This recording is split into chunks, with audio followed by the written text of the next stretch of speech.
to buy opportunity. The bottom line is that these two companies have a huge opportunity. There are only two companies in an entire sector.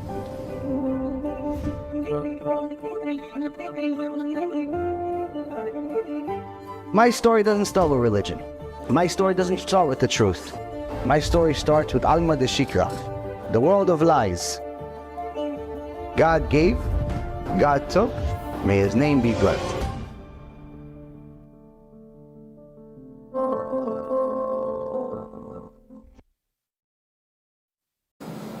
These demons that, we think that we're doing ourselves a favor by going against Hashem, go and have fun, go waste seed, go violate Shabbat, go eat non-kosher, go steal, go do all the things against Hashem.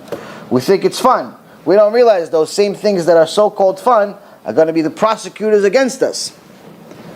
In the Gemara it says, Masechet Sotah, page 3a, it says a person does not sin unless yesh nichnas bo ruach shtut, unless he lets in ruach shtut. Ruach shtut means like a foolish wind, foolishness.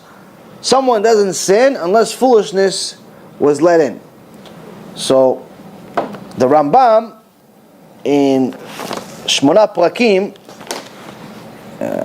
Shmona Prakim, I guess it's called 8 parts in English. He says something mamash. If you actually understand this, it's mamash genius. So what is this ruach shtut? What is this? Someone is making a sin because of foolishness. Come on, needs some more. Okay, it's foolish. Okay, he's stupid, so that's why he made a sin. He's a fool, so that's why he made a sin. So Rambam says the natural purpose of a person is to do the will of Hashem. The only reason why you were created is to do the will of Hashem. That's it. You weren't created to make money. You weren't created to do anything. The only reason you were giving a body is to bring children to the world. But in essence, that is to fulfill the will of Hashem also.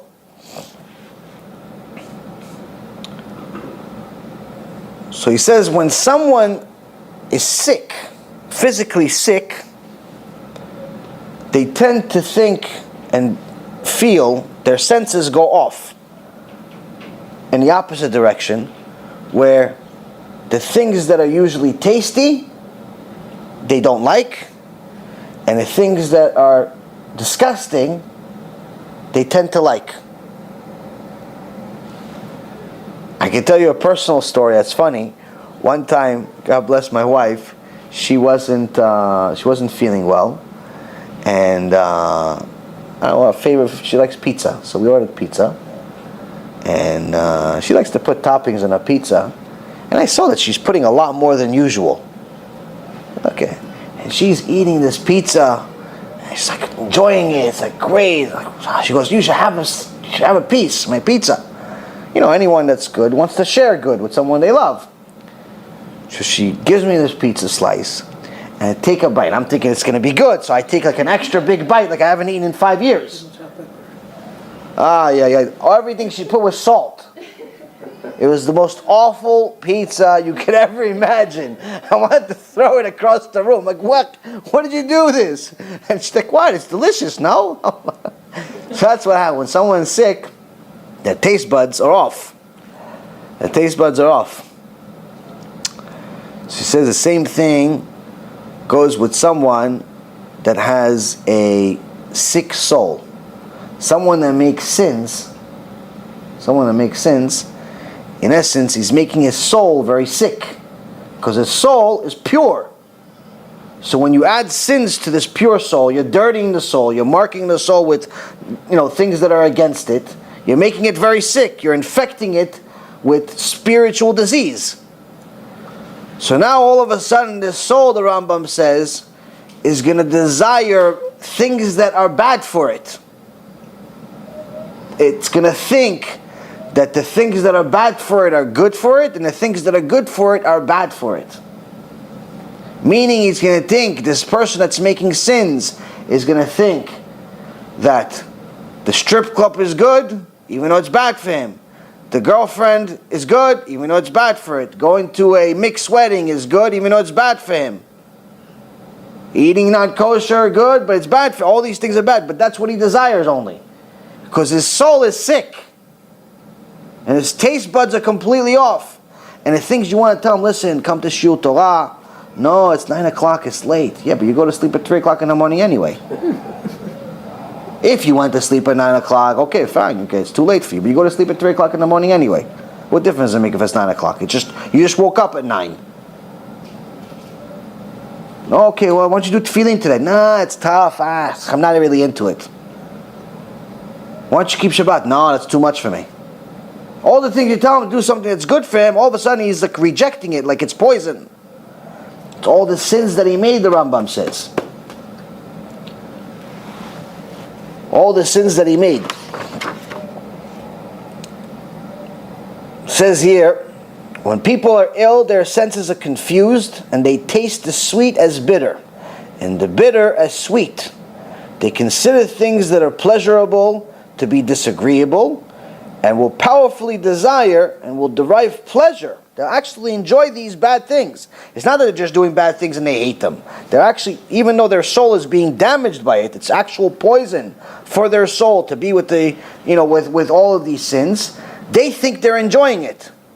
So it's just like somebody that's doing crack. Someone is doing crack, he thinks he's enjoying it. 5 minutes, 10 minutes, an hour, whatever he gets high for. But then he crashes. They consider things that are pleasurable to be disagreeable and will powerfully desire and will derive pleasure from the things that will not gratify the healthy at all. Moreover, at times their conduct will be even harmful. Similarly, in an analogy, those with ailments of the soul, the wicked and the unworthy, will consider the undesirable to be good, and the good to be undesirable. For the wicked will seek motives that are in fact evil, and yet because of the infirmity of the spirit, he will deem them to be good. When an ill person becomes aware of his illness, when somebody finally wakes up and realizes, okay, I'm sick. I guess this rash is not just a rash that I got scratched. This rash is shingles, Hashem Yerachem. You guys want to know what shingles is? Or you're too young. Let us know. Shingles, okay. Shingles is like chicken pox for older people, but sometimes you get lucky and you're 16 years old like me and you have shingles. And so I had shingles when I was 16. No doctor could explain why. It's very strange. But usually it's for older people that are in their 50s, 60s. It's a very, very dangerous disease. It paralyzes half your body. Well, for me it did. Paralyzed half my body. I had a lot of wonderful tikkunim in my life. What didn't? Baruch Hashem, I didn't die. Baruch Hashem. So, I had a lot of I think about it all the time, all the different things that I had in my life. Very interesting life, Baruch Hashem. Hashem was always watching me. It was good. So it says an ill person becomes aware of his illness. Somebody realizes, okay, it's not just a rash, it's shingles. Somebody realizes this is not just a little pimple, it's Shem Yerachem, it's, some STD or something. It's not just that. He realizes he's sick. And he does not know the science of medicine. The guy is not a doctor exactly. What does he do? He seeks a physician. He goes to a doctor to instruct him with regard to the course of action to follow. He's sick. Go to the doctor. What do I do, doc? Is Advil going to cure it, or do I need some special shot? Do I need steroids? Do I need this? Do I need antibiotics? What do I do? The physician will warn him against those things that he considers to be pleasant, and will force him to take medicine that, even though they are bitter and distasteful, will cure the body. This will enable him to choose the good in the future and to be repelled by what is truly repulsive. So he is telling you, you'll go to the doctor, you're sick, you're going to take instead of continuing to eat the candy that's killing you, because you think it's candy, you're going to take the medicine that's bitter to you. because the medicine's going to cure you. Eventually, you're going to grow to like the medicine and hate the candy. So what is this analogy like? Similarly, in the analogy, it's proper for those who have spiritual ailments to seek out the wise. Same thing for someone that's spiritually sick. He's been sinning his whole life, finally realized there's a God. Finally realized that in order to have shalom bayit, you have to be loyal to your wife. Finally realized if you want success in life, you have to be honest with your business. Finally realized that if you want to have good kids, you have to teach them Torah. Finally realized these things, but he knows, listen, I'm going to change overnight. So what does he do? Someone that finally realizes that he's sick, he's spiritually sick. He can't stop wasting seed. He can't stop violating Shabbat. He can't stop gambling. It's hard for him. So what does he do? Seek out the wise who heal souls. Just like there's a doctor for medicine, for your body, there's a doctor for your soul. Aseh lecharav. Same rabbi we talked about last week. Seek out the wise who heal souls, who will warn them against the evils that they consider to be good, and will heal them through the activities that heal the character traits of the soul, as will be explained in the following chapter. So here he's telling you is that this wise, the person that learned Torah already for a few years, 10 years, 5 years, 2 years, whatever he learned, a lot more than you, he's going to tell you a bunch of things you don't like to hear. He's going to tell you can't go to the clubs anymore. He's going to tell you can't be with Samantha and Christine. He's going to tell you that you have to leave Mustafa. He's going to tell you that you have to, stop eating shrimp, even though it's your favorite food. He's going to tell you have to start learning some manners. He's going to tell you have to stop yelling at people. He's going to tell you things that naturally, you not only are used to them, you like them. You like going to the casino and playing like a high roller. Everybody gives you kavod, you come in, they start a table for you.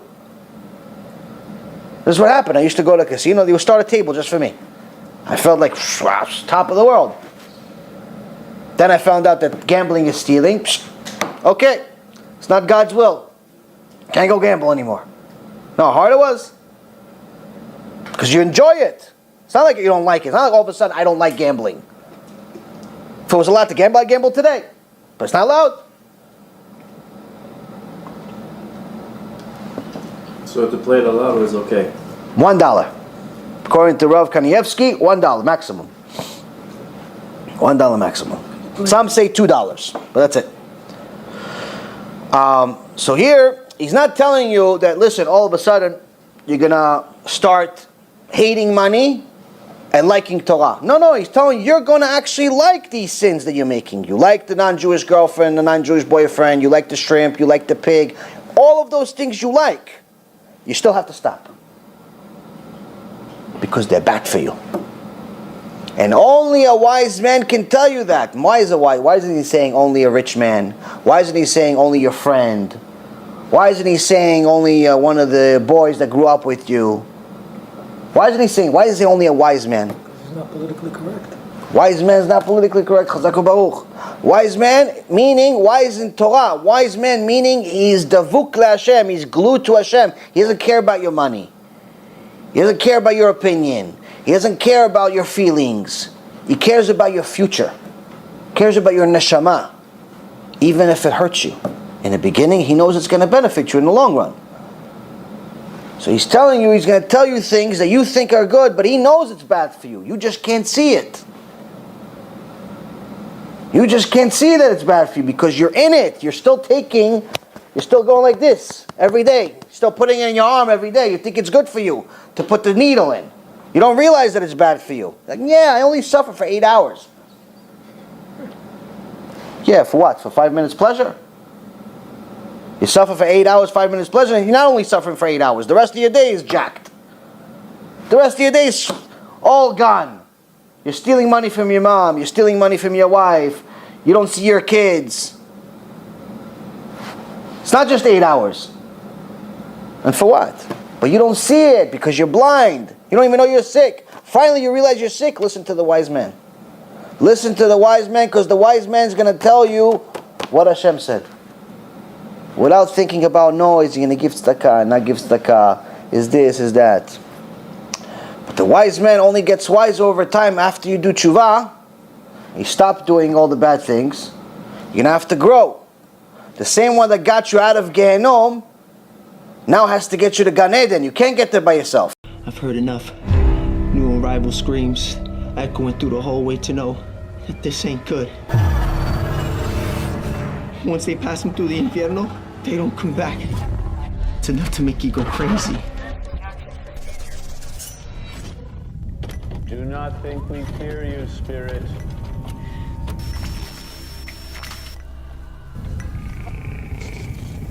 We know your power is born of evil. This is your last night in the land of the living. You understand me, malevolent demon?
There was a rich family that lived here called the Hetheringtons, and unfortunately, their daughter passed away of a heart attack inside the house. Basically, they were so devastated that they reached out to people claiming to be psychic mediums. They actually weren't psychic mediums. They opened up a total of 11 portals inside this house and invited spirits and entities from all different kinds of dimensions.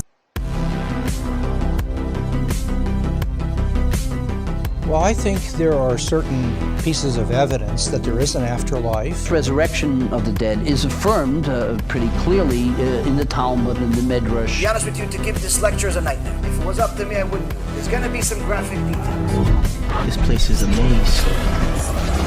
That person after death went to a place called Sheol. This is by far the largest near-death experience study that has ever been conducted. People go to a place and they experience weird things. And sometimes they actually will see a character of some type. Well, where did that come from?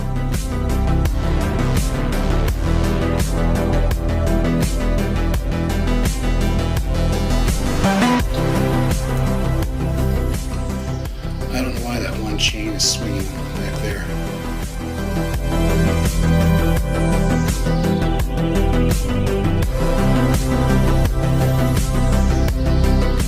They may describe feeling profoundly peaceful, seeing a bright, warm, welcoming light. Some people describe watching doctors and nurses working on them with incredible accuracy.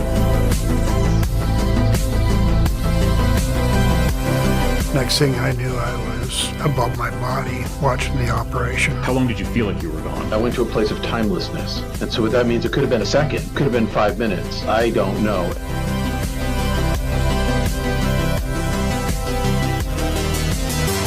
Can you imagine waking up from your sleep and not being able to move? As I'm lying there, I realized that there's an evil presence next to me. Do you believe that angels, demons exist? God, dude. Strange things keep happening. Bizarre nightmares, as if I'm on fire. Whoa, what the hell is this? Man, I've got bad chest pain. Satan's Hollow is what it's called, the portal to hell. Some people calling it an eye of fire, while others said it looked like the portal to hell opening up. And the next thing I know, I was outside of my body, looking at my body.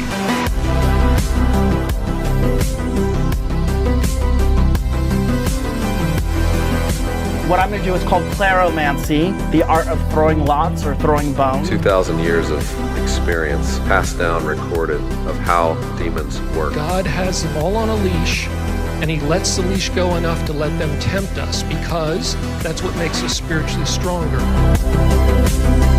I'm trying to be as graphic as possible so you understand what we're talking about. It's your ticket to reality. It's your ticket to freedom. It's your ticket to immortality. Is there an afterlife? Is there a It's God? the type of information that can keep you away from the Yitzhak. What happens to us after we die?